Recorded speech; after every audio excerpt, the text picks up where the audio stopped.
And peace and blessings, everyone. Welcome back to another edition of the STEM Files. Why is mental health ignored in our communities? On tonight's episode, myself and Tariq will build with Sister Nafisah Muhammad, clinical mental health counselor. She's going to be breaking down a number of things in that arena, her journey, and why that's so important to our community. Tune in for more of this exciting and dynamic episode after this.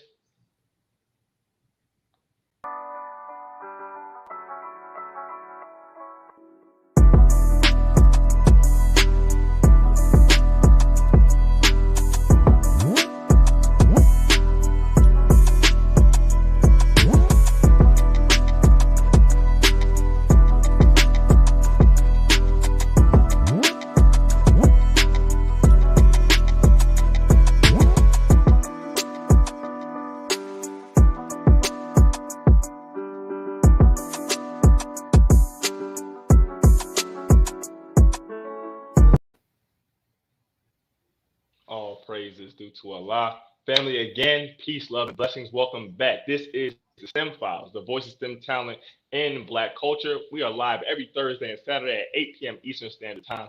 Jabril engineer Tariq Cardiac live via Facebook, the STEM Files, YouTube, the STEM Files. Make sure to follow us on Twitter and Instagram at the STEM Files for all updates on our content.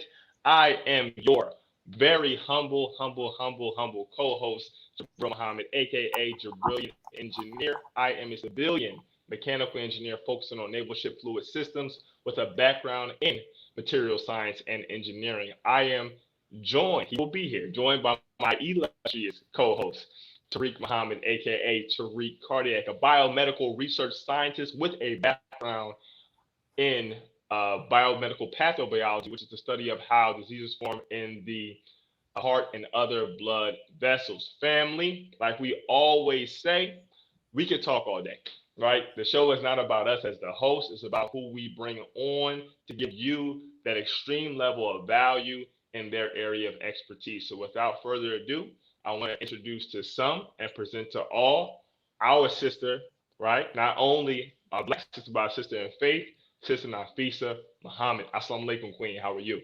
Walaikum salam, sir. I'm fine by Allah's grace. How are you? I'm well, all praises due to Allah. As you can tell, I'm a little hyped. As you probably know from Zaina, I get there.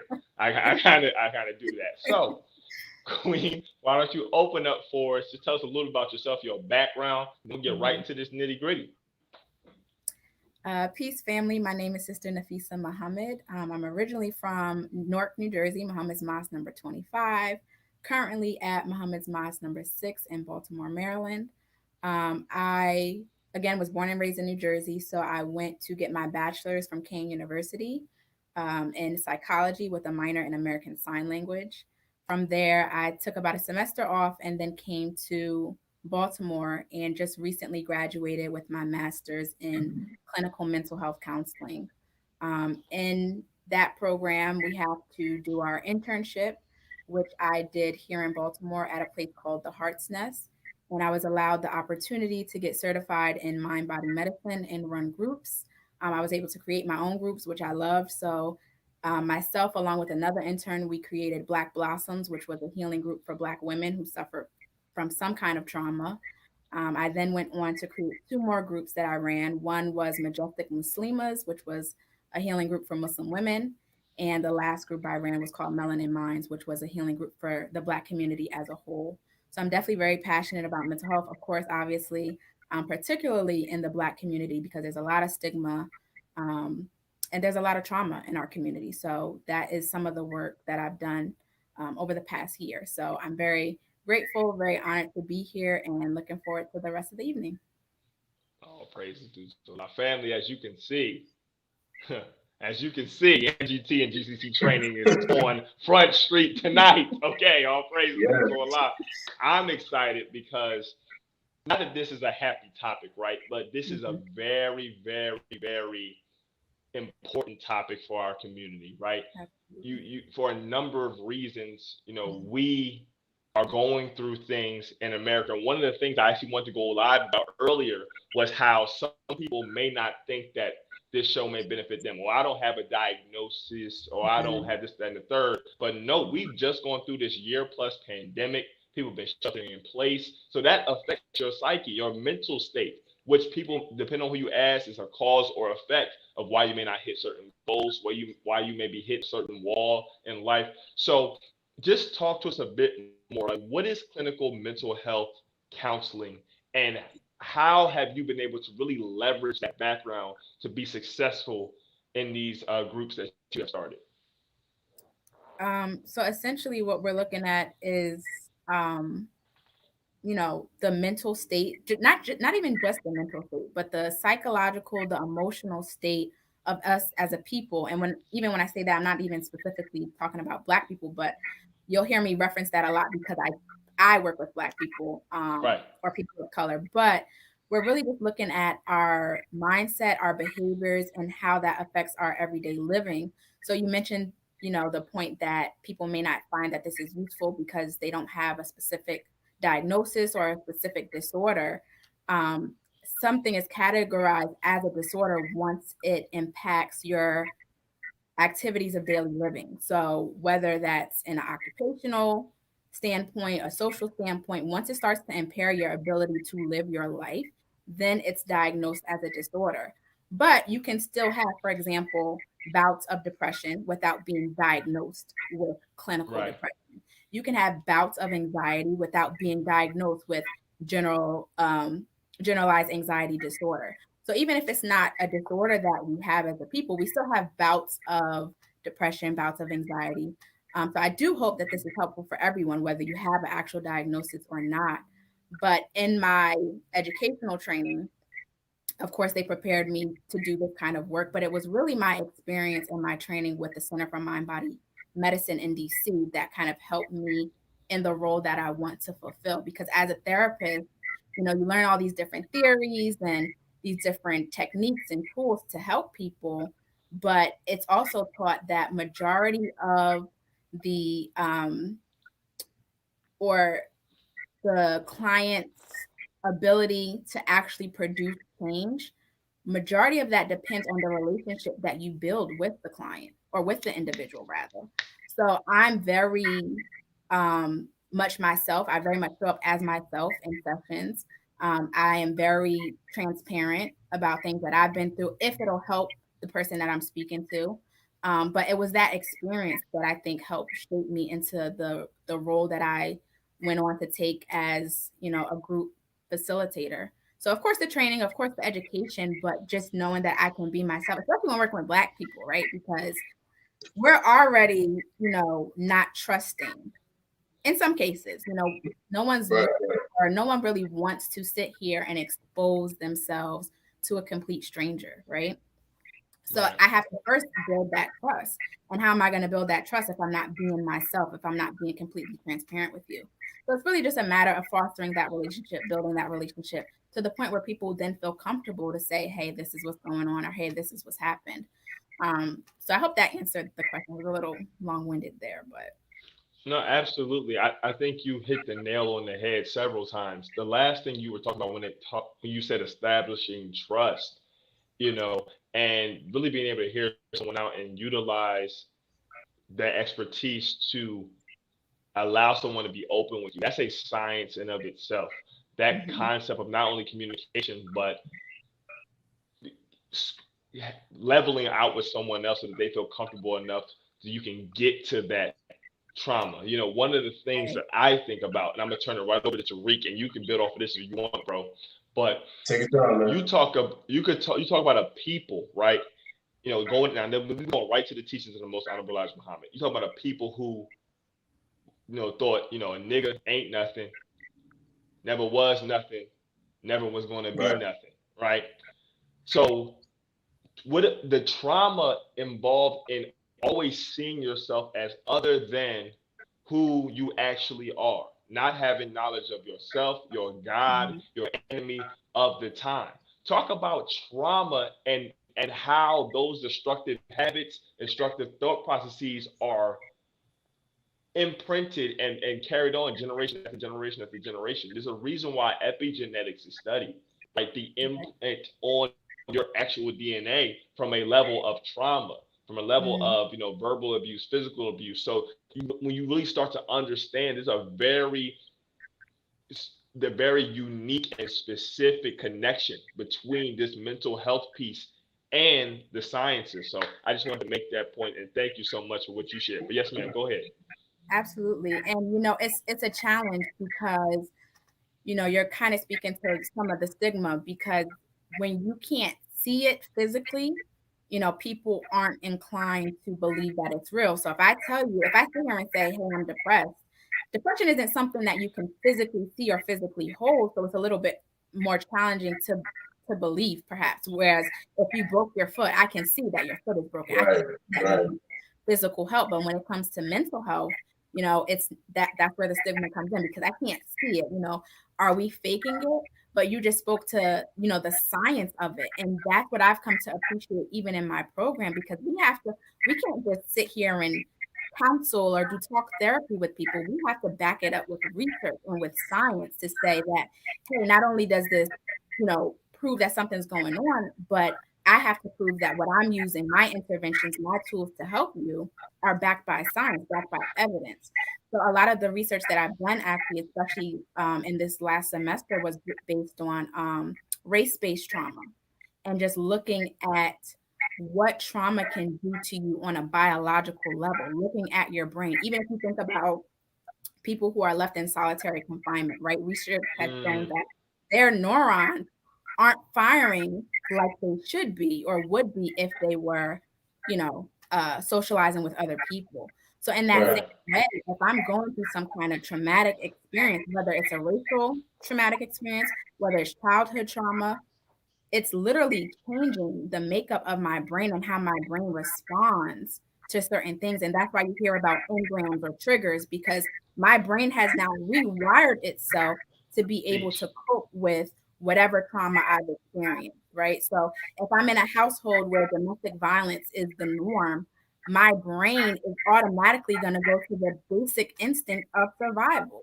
So I have to come up with these coping mechanisms, right, to help me through that situation. The issue becomes, okay, what happens when you're removed from that household of domestic violence? You're still going to operate in that way because your brain has wired itself to do so, to protect you. So it's a lot of science in mental health, and people don't think about that. But again, if we're talking about Black people as a people, historically, we've suffered trauma. And you touched on the intergenerational trauma, which isn't my specialty per se, but it's a huge piece. Again, there's different types of trauma that someone may experience, but it definitely takes a role on our brain, but on a biological level, sometimes a chemical level. Sometimes we have chemical imbalances, and that's where psychiatric drugs and things of that nature kind of come in.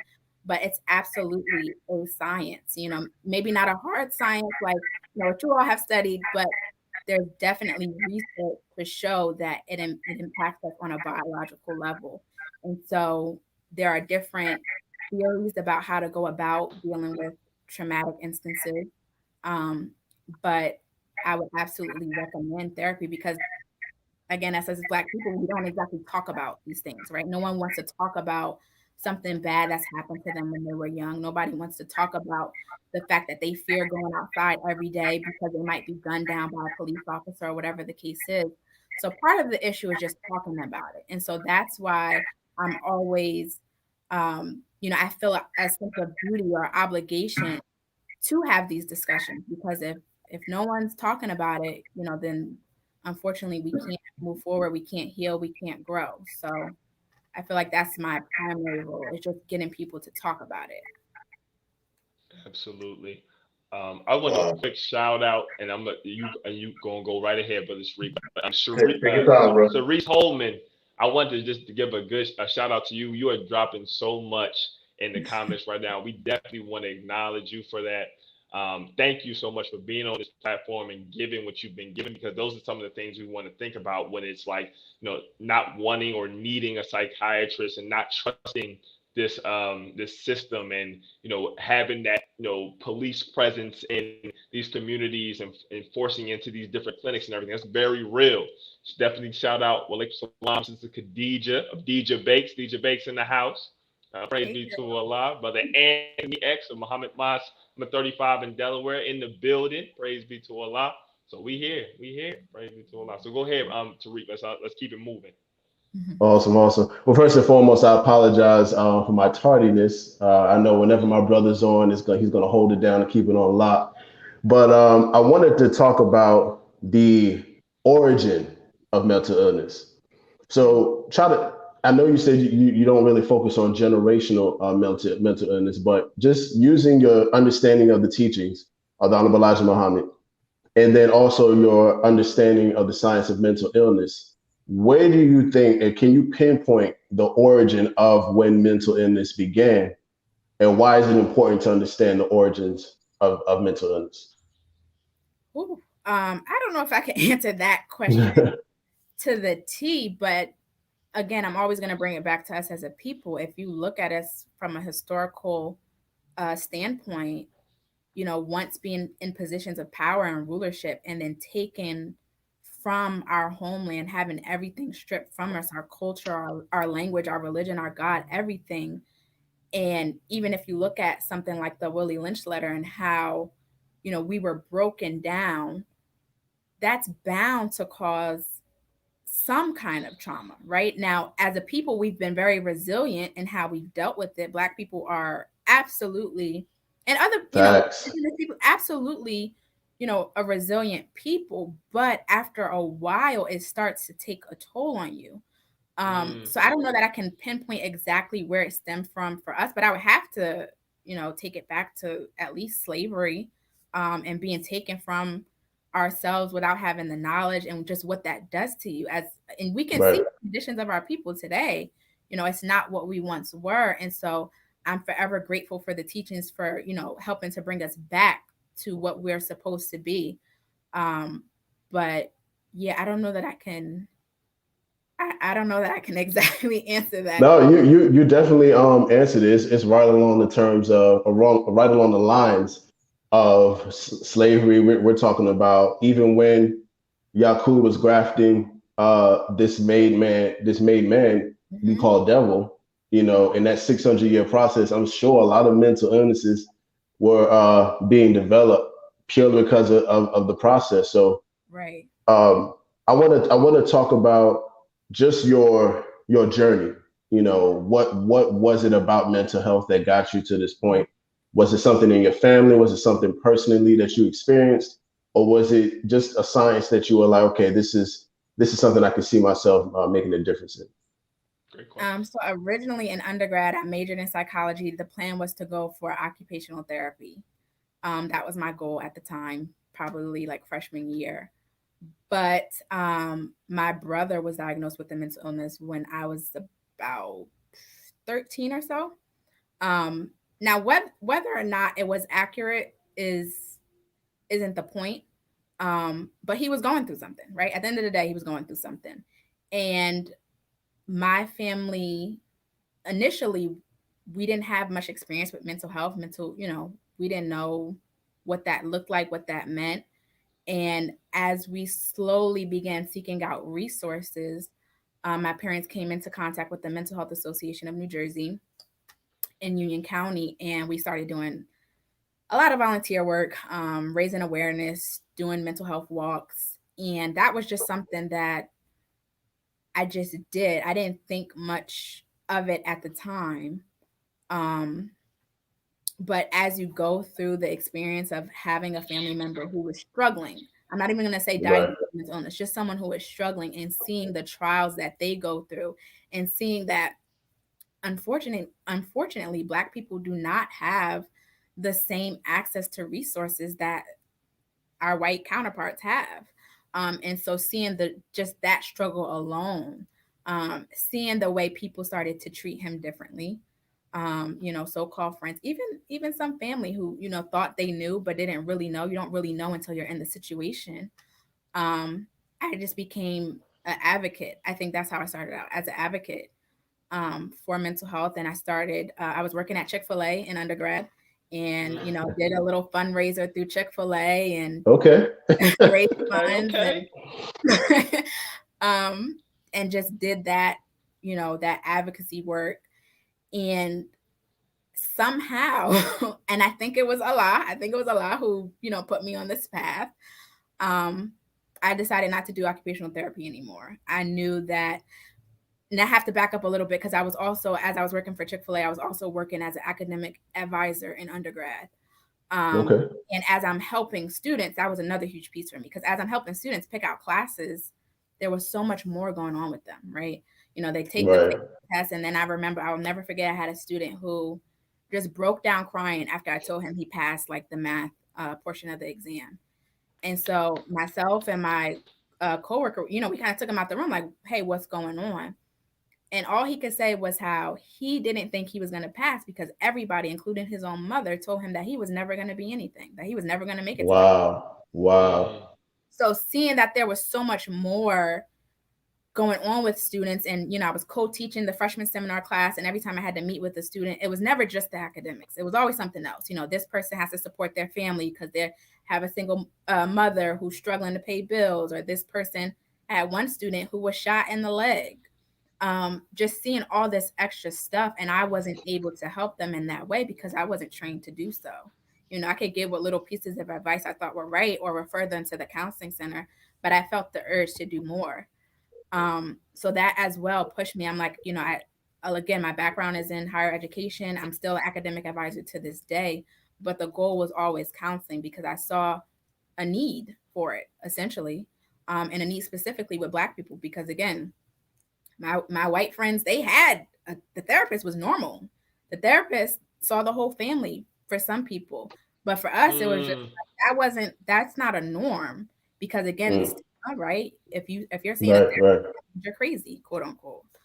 Quote unquote. Unquote, right? But again, it's just it kind of goes back to if you have a broken leg, would you not see a doctor? If you've been through some kind of trauma, would you not go see a therapist or whatever form? Because a lot of people also think that therapy is just the traditional talk therapy, right? But there's tons Right. of types of therapy. There's different things you can do that's therapeutic. So it's not always, oh, sit down in front of a counselor and just talk. Or even my brother, my younger brother, joked that he thought therapy was laying on a couch with a person behind you taking see on TV, Right.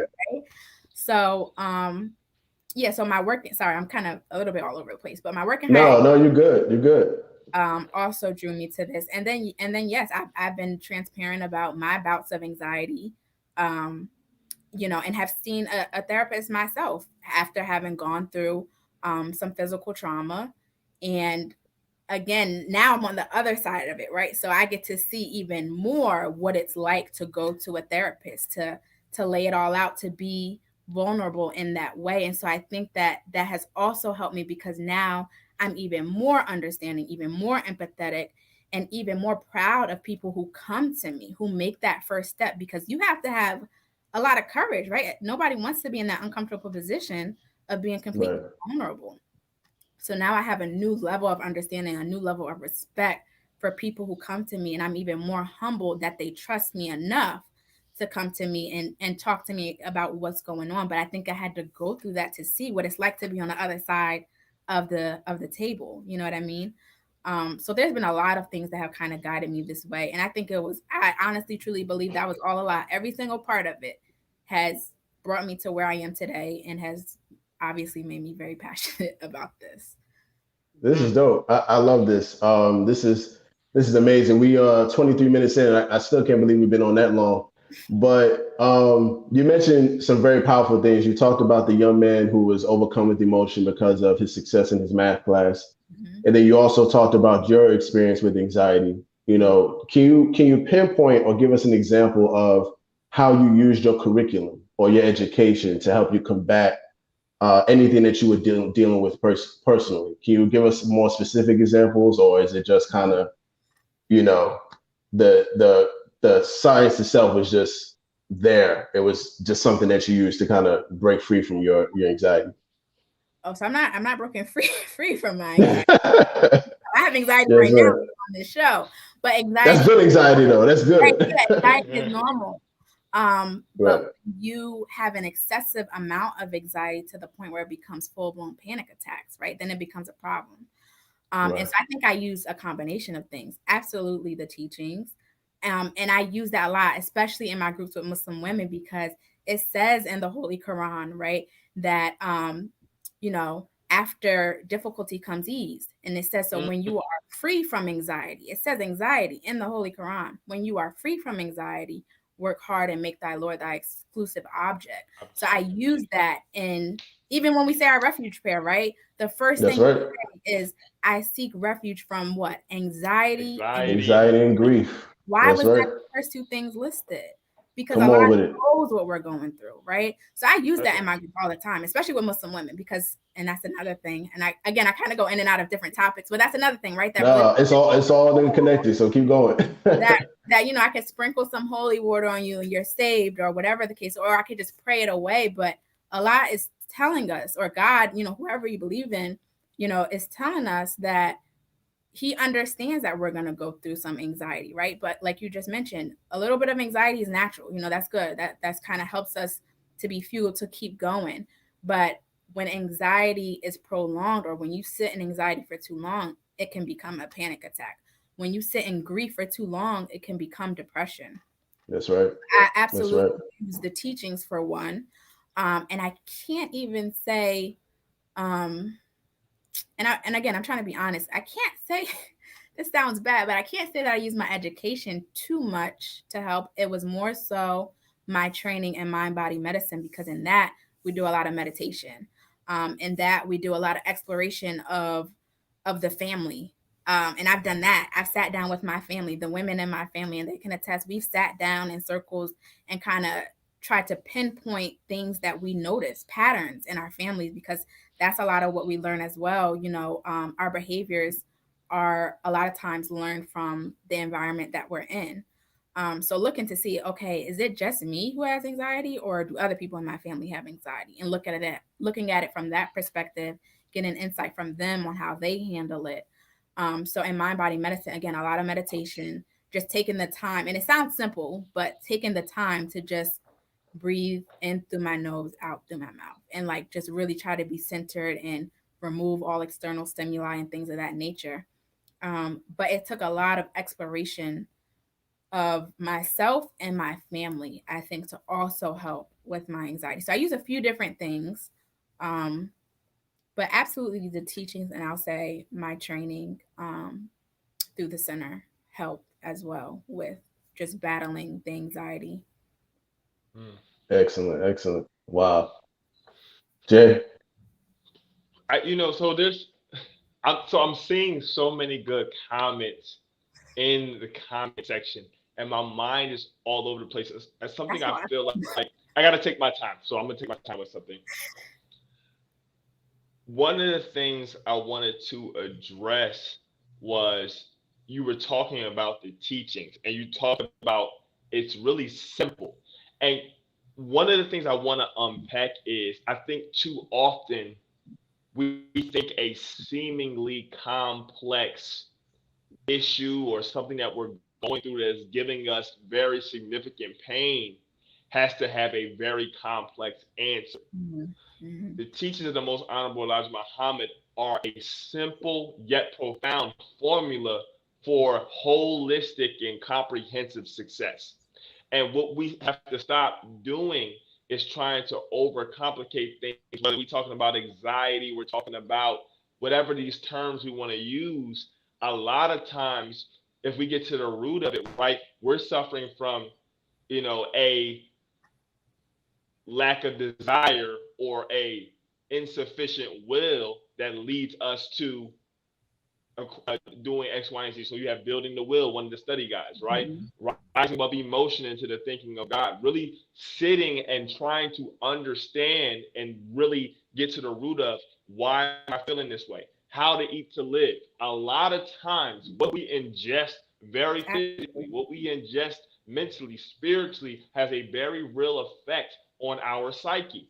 So, how much drill rap can you listen to, and Mhm. then be be in a very positive headspace? And Mhm. I'm not trying to belittle anyone's issues or what they have, but that's a Right. very real thing.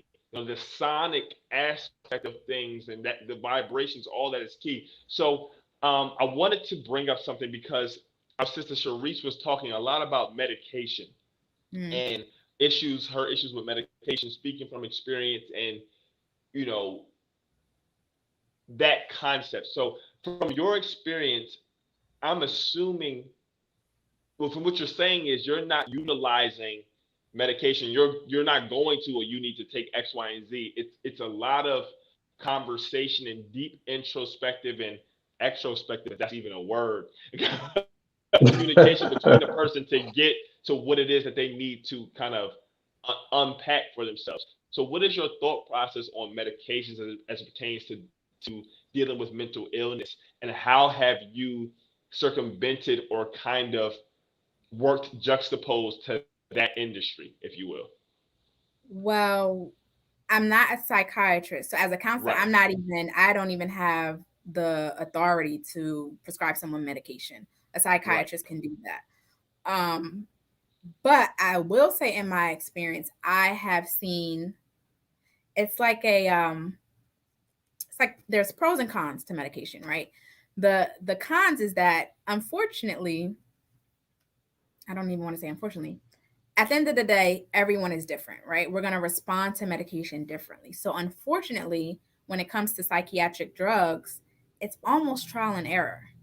It's Mm, this is what we think should help, um, but we have to figure it out. We have to test here. We might have to change the dosage. We might have to combine it with something else.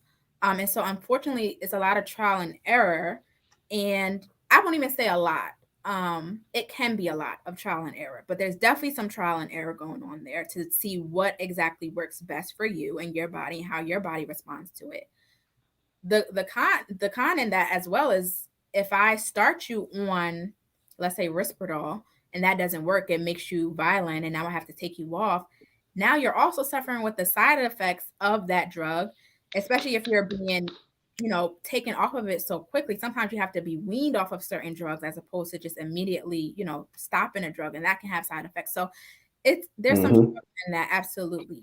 But at the same time, I can say that I have seen the benefits of some psychiatric drugs because, again, if you think about it on a scientific level, in some cases there's an actual chemical imbalance, and so you need something okay. Yes. to kind of help balance that out. Now I know of some people who use other ways of trying to handle that chemical imbalance, but I'll never say that a person should just be on psychiatric drugs. In Absolutely. my personal opinion, it should absolutely be combined with some form of therapy because at the end of the day, there's something else going on there. We need to figure out what that is and how we can manage that so we're living a full and productive life. And then, the goal should be to eventually have you not need those drugs anymore. But Hawk. Yes. unfortunately, Hmm. when you're taking something for so long, you can be dependent on it. And then again, Dependent, right? the side effects can be very, very harsh if you stop taking it. So it's a tricky situation. I try to stay in my lane. I try not to touch on that too much. But I will say there are pros and cons to that.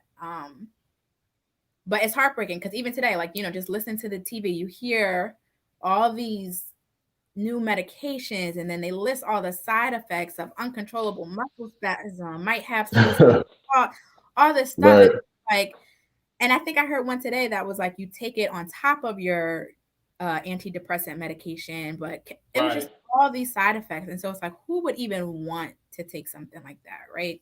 So I would say if you can avoid it, if you don't have something that's more severe, then try to find alternatives. Sometimes it's deficiencies that you need. I mean, vitamins to help with the deficiencies that you have. But if it's something more severe, you may need the medication. So it's hard to say. But definitely, if you can start at a low dosage, um, and then make sure that the goal is to eventually be off of it and find some type of supplement or something that can help. Yeah, you said something. And I'm gonna say this, and then I'm gonna go ahead and turn it over to the audience for some questions. You said something very important about, when you look at these commercials, the side effects are greater than what you're taking it for. And even that is a play on the mental illness, because when it comes to mental illness and the medications that people are already on, it can impair judgment. So it can put on the facade that this medication is okay, but if you are not able to judge properly on taking something, you could fall victim to what you see in that commercial. So it's a big deal with these medications and the pharmaceutical industry. Absolutely.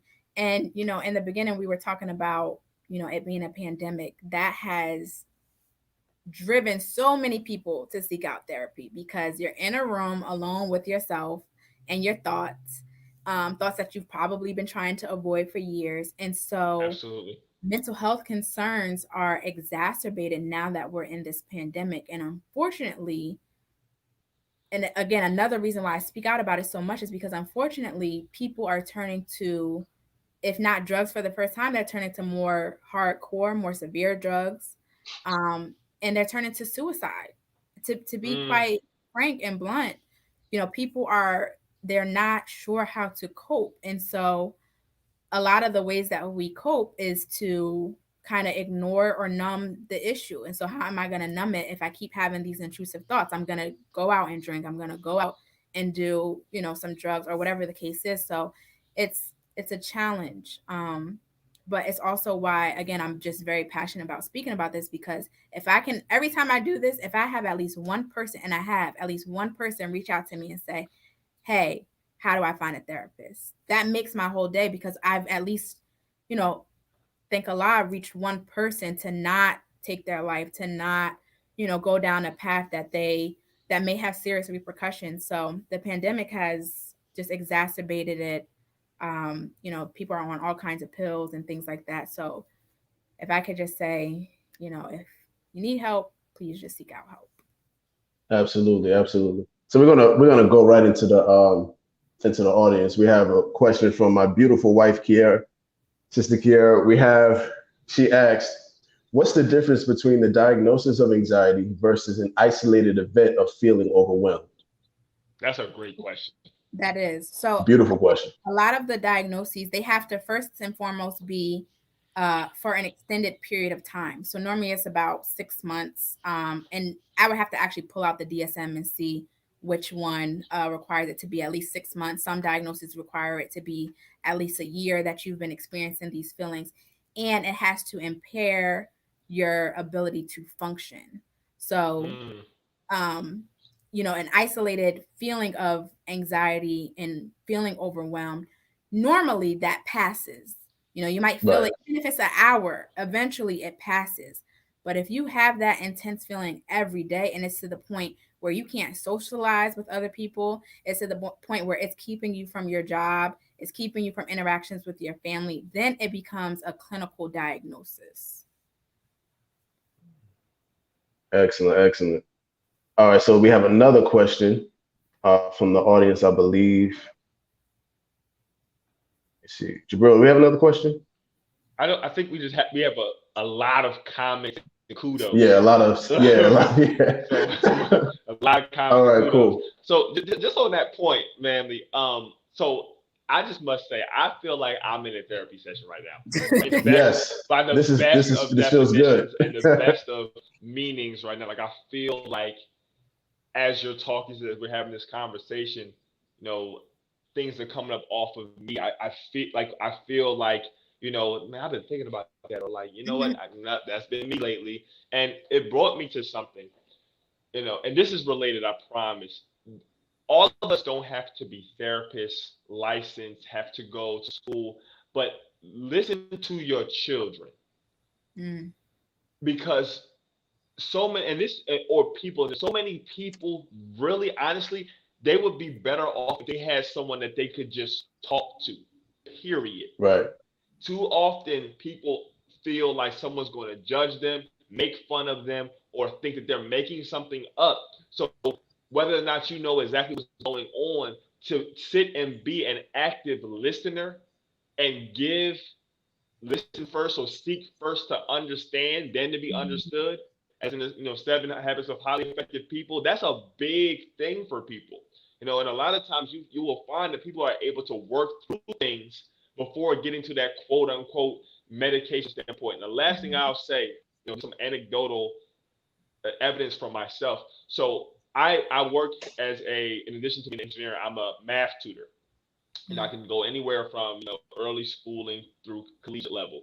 And I currently have a few young tutees, one of which is a young Muslim brother. His name is Kabir. He's in sixth grade, and I'll keep it very simple because I'm not trying to put everybody's information out there. But just working with him on not only teaching him mathematics or buttressing skills, but working with him on a level of there being some history of trauma. Mm. So I now am more than just a math tutor. It's more than, hey, Mr. Muhammad, I don't understand the difference between a scalene, isosceles, and a equilateral triangle. It's maybe Kabir maybe he's not focused, right? And I'm understanding, okay, this is stemming from something. I don't have the full history, but can I be patient, Right. right? And can I walk through that? Because when he gets topics, like he is very intelligent, and when he gets topics, I can see that light bulb, Mm-hmm. it'll go off in his head. So I'll be like, Kabir will be like, okay, well, it's this. And I say, are you asking me or are you telling me? He said, Mm. I'm telling you. I said, so tell me. So he'll tell me. I said, see, you had it right there. So like that Right. confidence was what he needed. So I just wanted to Mm-hmm. use that very quickly to know that I'm actually walking through something similar right now and having to evolve my tactics to be able to give him the best version of myself, where I'm Absolutely. being tasked to do. And you just brought up a few things for me, because in this last semester that I had, I also took a class on counseling adolescents. Now, I had no intention on counseling children because I just felt like I would be too emotional to handle whatever a child, it's a little bit different when Right. you're working with children. And so it was never my intention to work with children in that manner as far as counseling. But in taking that class, I've learned so much because a lot of it starts when we're very, very young, right? And I wish I brought up the specific statistics, but there was this one study that was done in an orphanage, and I believe about one third of the children in that orphanage who didn't receive. Now, this is basic things that we need as individuals. They did not receive the nurture, care, and attention from the staff members there. One third of them died instantly just from not having, just from being neglected. And I think another third of them went on to develop some mental health issues. So it starts from a very basic standpoint. Children need attention, children need care, children need to not feel neglected because it can further develop into other issues as we get older. So in even in having my nephew, I'm more cautious now when he's having a bad day in school and he's acting up. Okay, come here, let's sit down, let's talk about what's going on. And I need him to, and they won't always be able to actually express what's going on, but I'm starting him early with, talk to me, what's going on that you're not able to focus today. And it starts like that because too often we're so quick to discipline our children, or so quick to just say, oh, they're a bad child, and label them as a Right. bad child, Teach, but really Right. Right. teach. normally something more going on there. So even if you look into trauma, it affects, again, going to the science of it, right? It affects different parts of your brain.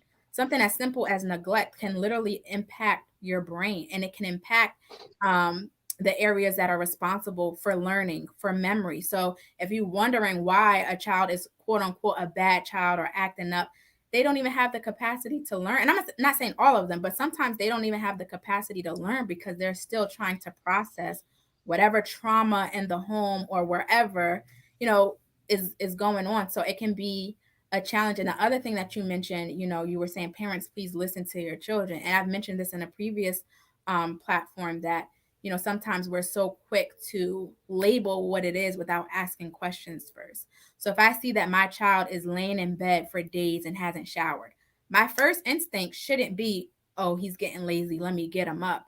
It should be, hey, Talk. what's going on?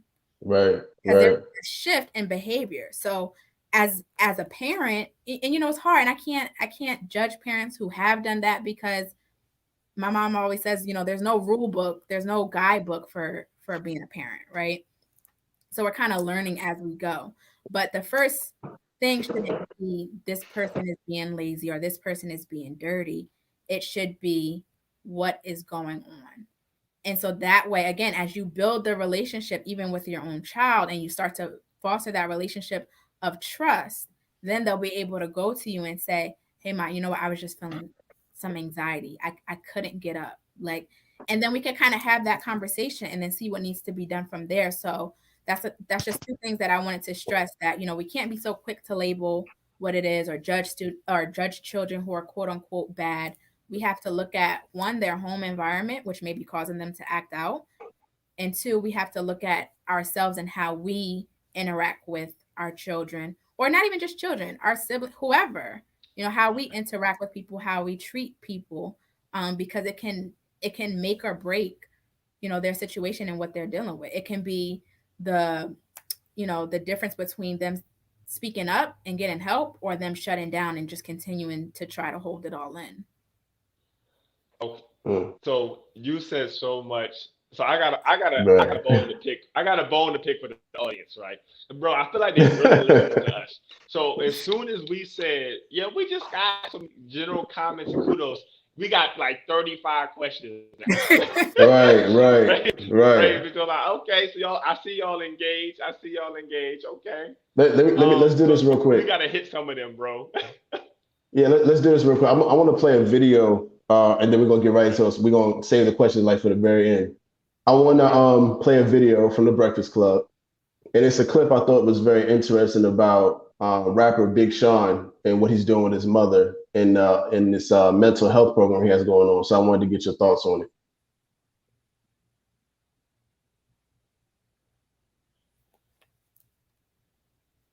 It's about time. What's going on? Rumor report. This is the Rumor Report. Talk to him with Angela Yee on the Breakfast Club.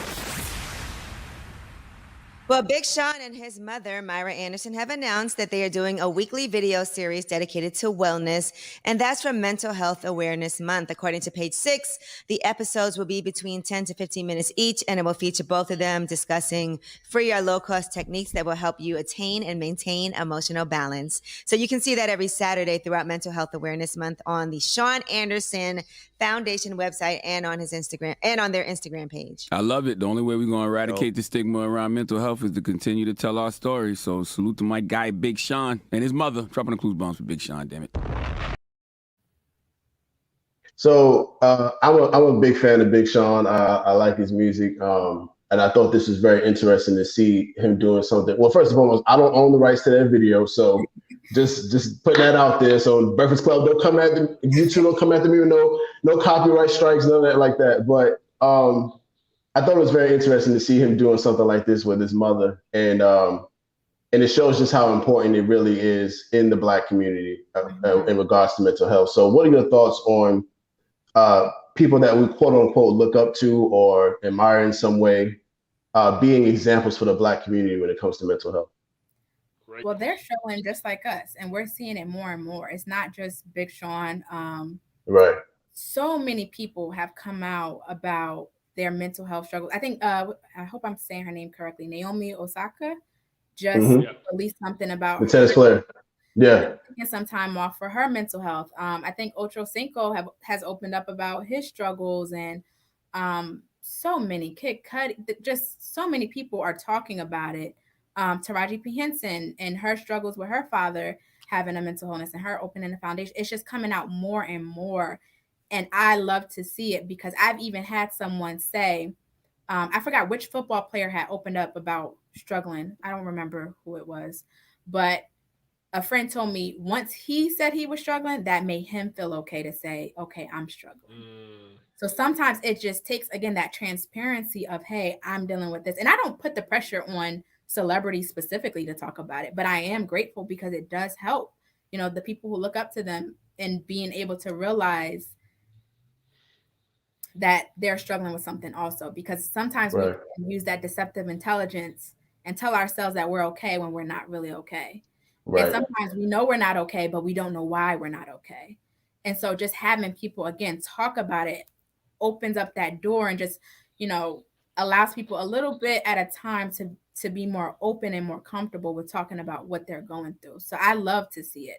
Not that I love that they're going through things, but Got you. So that others feel comfortable opening up as well. Beautiful. All right, so we got about 11 minutes left in the show of time that we want to allot for the STEM files. So at this time, we're going to go right into the questions from the audience. Man, so much. Let me see. Y'all just went off. All right, let me do this. I'm gonna start with Margaret Walker Muhammad. She said, "How can someone determine what supplements may be needed to address mental issues?"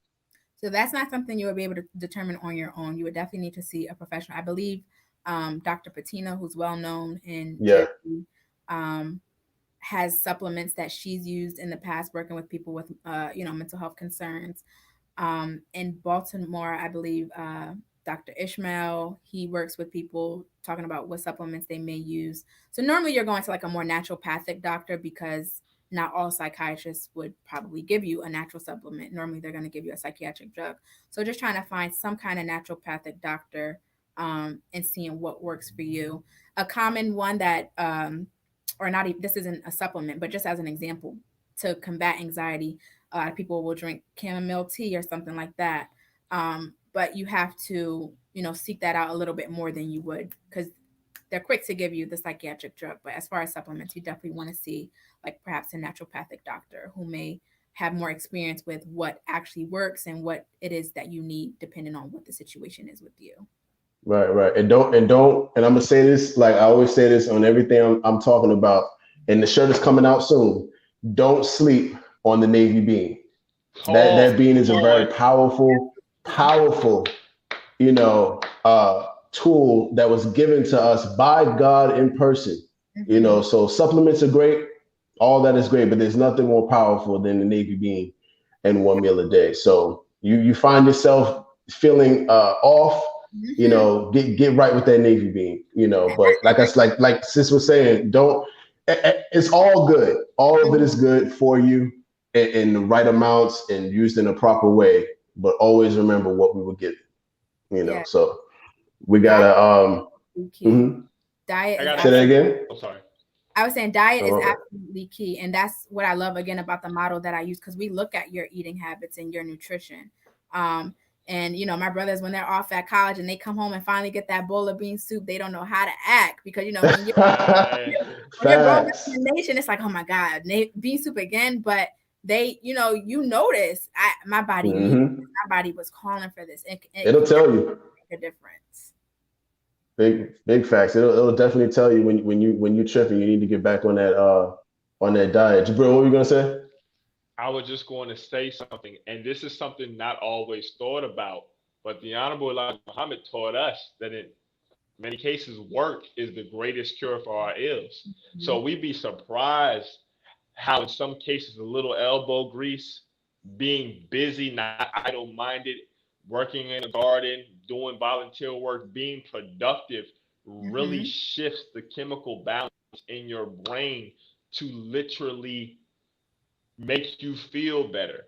There's a reason why sometimes when people are, bedridden in the hospital, they'll bring a pet, bring a comedian, bring someone that brings them up the tone scale, and literally they're in a whole new place physically. Now, whatever the element is may still be present, but mind over matter is a very real thing that I'm taking into consideration with eating habits and your environment. As we know, environment is stronger than nature. So all these things play a key part in that mental state and your ability to function at a high level in society. So I just wanted to definitely bring that up very quickly. But you definitely on it. Yes, man. Yes, sir. That's right. Awesome. So we got a few more questions in the audience. Let me see. So this one is from Sister Kiara Muhammad again. Okay, here we go. What would you say to someone who knows they need a clinical health counselor, however, have reservations about the process? Well, I think first of all, I would honor the fact that it's okay to have reservations about the process because you're about to enter into a state that makes you feel vulnerable and in a state that will hopefully bring about some change. And so change can be uncomfortable, right? Being vulnerable can be uncomfortable. But if we don't make that first step, we'll never get better. And the only thing that, is sure to happen if you do nothing is that you'll stay in the same state. So if you That's want right. some kind of help, the first step is maybe don't even start with actually seeing a counselor. Maybe just start by talking to a friend or someone just to get you feeling more comfortable with being open in that way.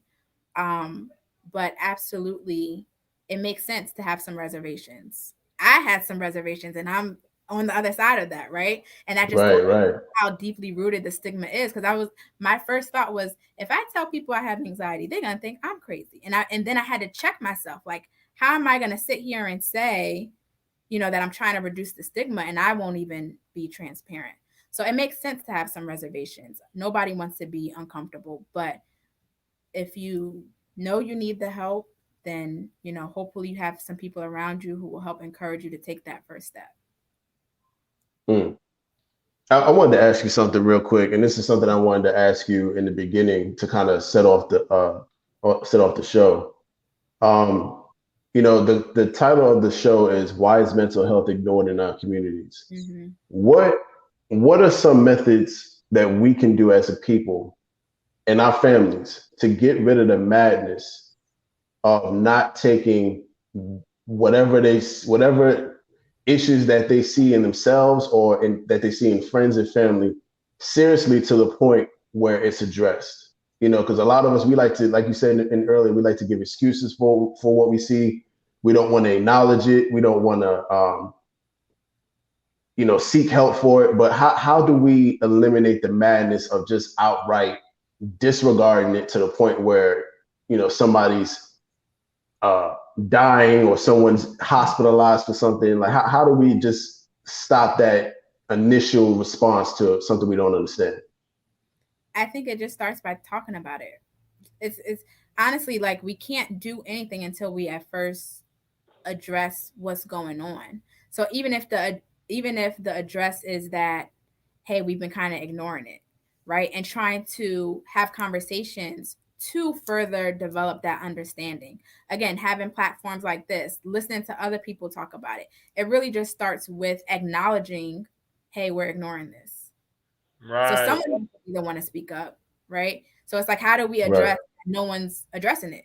You start by addressing. You Mm. start by How do we addressing. address no one's addressing it? Right. Right. Start by addressing the fact that nobody's addressing this. Hey, my brother's been in the bed for 3 days straight. Why are we not talking about this? Right. And then again, we're seeing it more and more. People who are using drugs, and these drugs are being laced with all kinds of things, fentanyl, all these things. People are overdosing left and right.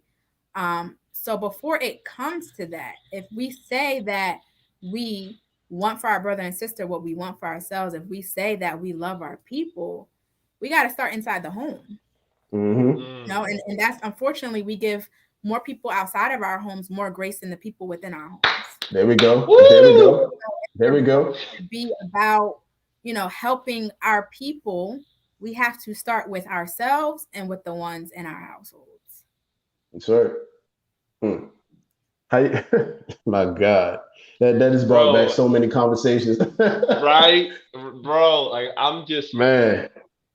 look, I just want to say thank you to the audience, because y'all have been insane. Like, Right. amazing with your comments, your big ups, kudos, your questions. Please, forgive us for not getting to all your questions, because each question is so deep, right? And we can talk Mm-hmm. about for hours. Thank you, Sister Nafisah, for gracing us with your presence and really letting your passion show forth with what you've been doing in this field, and how you've been striving to not only help your people but help yourself, deepen your connection to Almighty God Allah, and really be able to improve on how you're doing your counseling day by day. So this has been awesome. One of the things that we wanted to segue into is let you all know, and I hope you do, that Sis is an entrepreneur, business owner as Yeah. well. So we want to make sure that we highlight it, because one of the things that we do in the STEM files is, like, we make sure that we try to get people to circulate that black dollar. You know what I'm saying? So Absolutely. talk to us, Queen, about that aspect of what you do, and where Mm-hmm. can people find out more, and even, and then support you from there.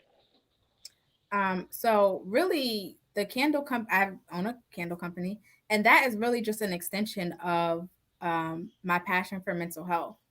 Um, so we talk a lot about self care, and at this point, self care has kind of become like just a cliche. It's just a word that people toss around. But how do we really take care of ourselves?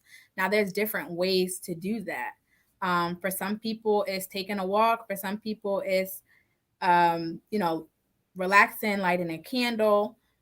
The real self-care is taking care of our physical and mental health. That's where it That's right. starts. The self-care is actually the hard work that we do as far as self-examining, self-correcting, so that we can grow and develop into the individuals that God created us to be. That's the That's real right. self-care.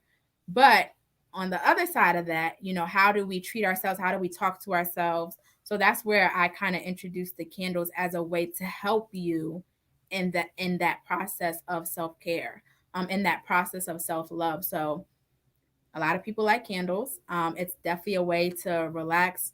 I'm very big on the ingredients that I use.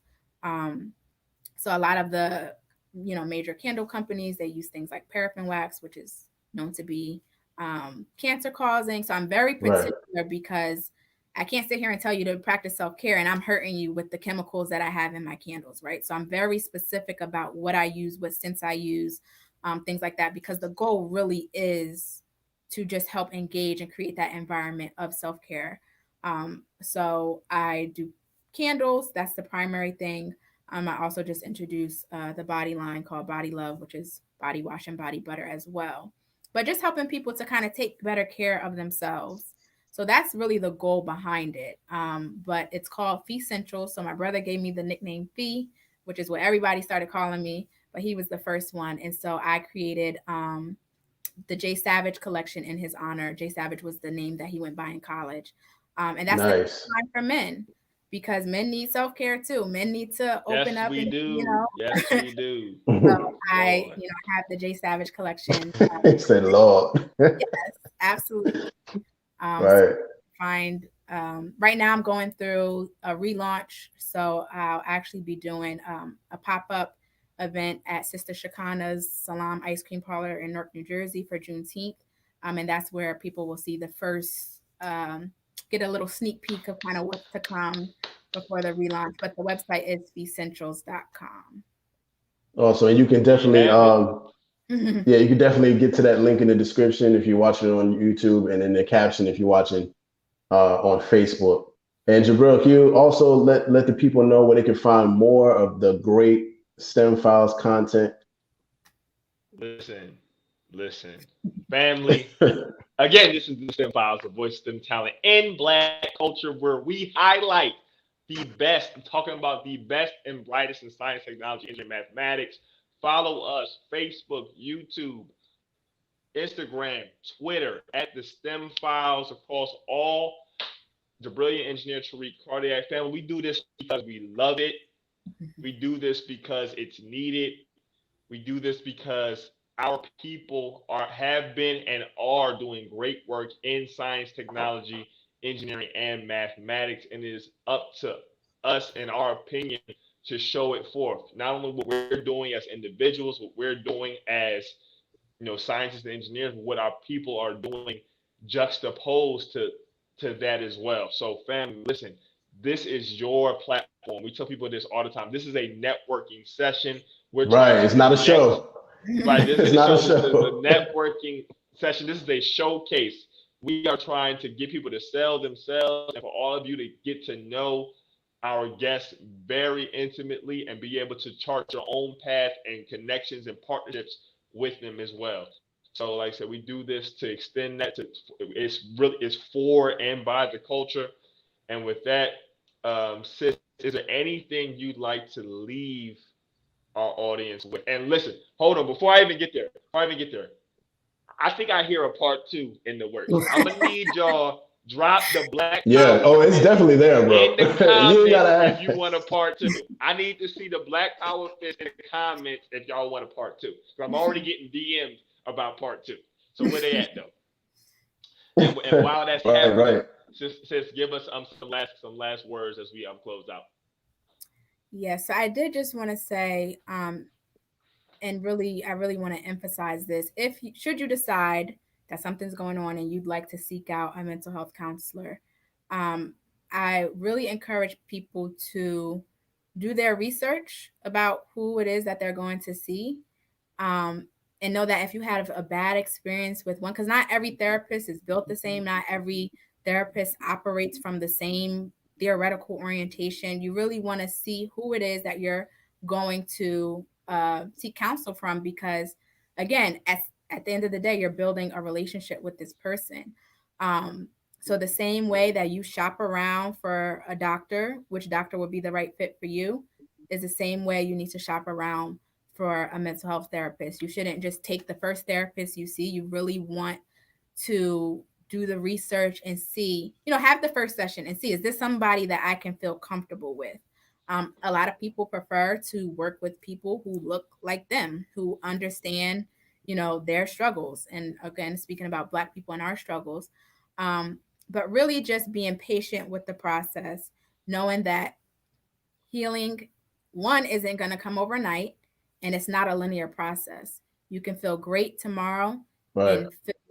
and feel bad the next day. It is a process. It takes a lot of time, but be patient with yourself and extend yourself the same grace that you would extend to others. And the last thing I wanted to say is I really do thank you both for inviting me to the show today. As soon as I was asked, I'm like, absolutely, because again, this is just something I'm passionate about. You all have been great, and I just love Praise you seeing the to work Allah. that you're doing as well. So I'm very grateful and very humbled to be here. So thank you. You're very welcome. Thank you. Thank you. The honor is definitely all ours. We definitely will be having you back for part two. There's just so Oh much yeah, to unpack, so many the Black questions. I had Power like fist at is least all in 12, the comments. right? I had like 12, 13 questions I didn't even get to. So we definitely gonna go for a part two. Jabril, can you talk about, this what happened? You good? No, I'm good. I'm listening. Okay, cool, cool. Can you talk about this week's issue of the Final Call? And we'd be remiss if we didn't talk about this week's issue of the Right. Final Call, because it's heavily related to science and technology. So Jabril, what's up with that? Absolutely. Listen, family, Final Call newspaper. This is the number one tool or number one minister after the Honorable Minister Farrakhan, a teaching tool for the Nation of Islam, a message dedicated to the resurrection of the Black man and woman in America and the world. This week's edition is The Battle in the Sky is Near. There's been a lot of talk and releasing from official sources of the United States that, yes, UFOs, we don't call them that because they've been identified for a long time now, but That's UFOs right. do exist. We are not crazy, family. They do exist. Make sure you top your edition of the Final Call newspaper. Go to finalcalldigital.com to get your digital subscription. If you're in the Philadelphia area, if you're in the Virginia area, want to tap in and support your brothers Jabril and Tariq, DM us and we'll make sure that you can get on our weekly subscription list and we can get down with you that way. But we would be absolutely remiss if we did not promote the number one newspaper on the planet, local, national, international news, health and beauty section, how to eat to live. You know what I'm saying? How we get down. And if you ever wanted to That's know right. what the Muslims want and what we believe, right there on the inside back cover, family.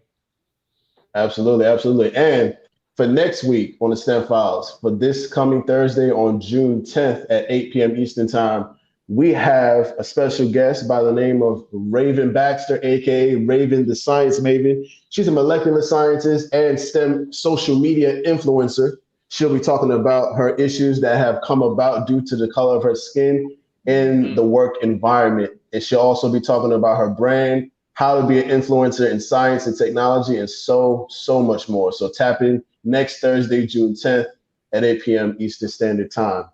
Jabril, anything else? Family, like I said, it's been real. It's a brilliant engineer, Tariq Cardiac. This is Nafisah Muhammad. Until next time, family, stay tapped in. Peace and love. Peace.